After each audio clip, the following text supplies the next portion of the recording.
special tax favor. Molly Smith, student at NYU, hasn't decided who she's going to vote for yet, has a question. Hi. Similarly to Donald Trump's recent identification as a Republican, you both have only recently formally identified yourselves as Libertarian. Can you tell us what you have done specifically while you've been in office that has been consistent with Libertarian ideals? I'd like to think that it was everything in office, you know, being fiscally conservative, over the top, and always standing up for choice, always coming down on the side of choice. Can you be more specific? Well, I maybe was more outspoken than any governor in the country regarding school choice. Really, I think that we should bring competition to public education.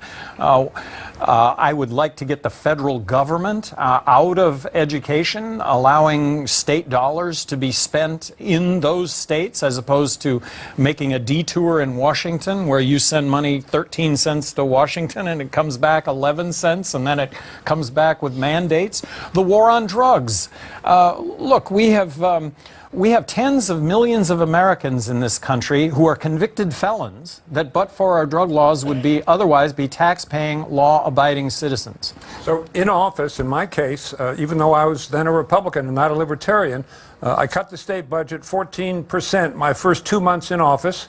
I was voted the most fiscally conservative governor in the United States by the Wall Street Journal in 1992. A couple years later, Gary Johnson was voted that. Of course, I had left office by then.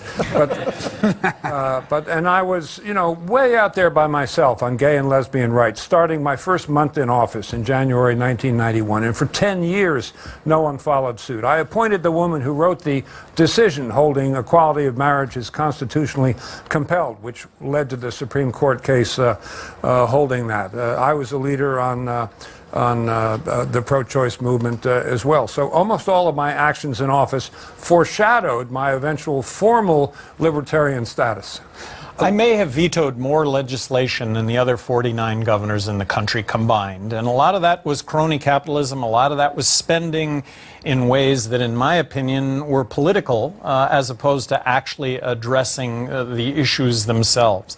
Government is for sale. I think my 2 terms as governor of New Mexico really just kicked crony capitalism, kicked corruption completely out the door.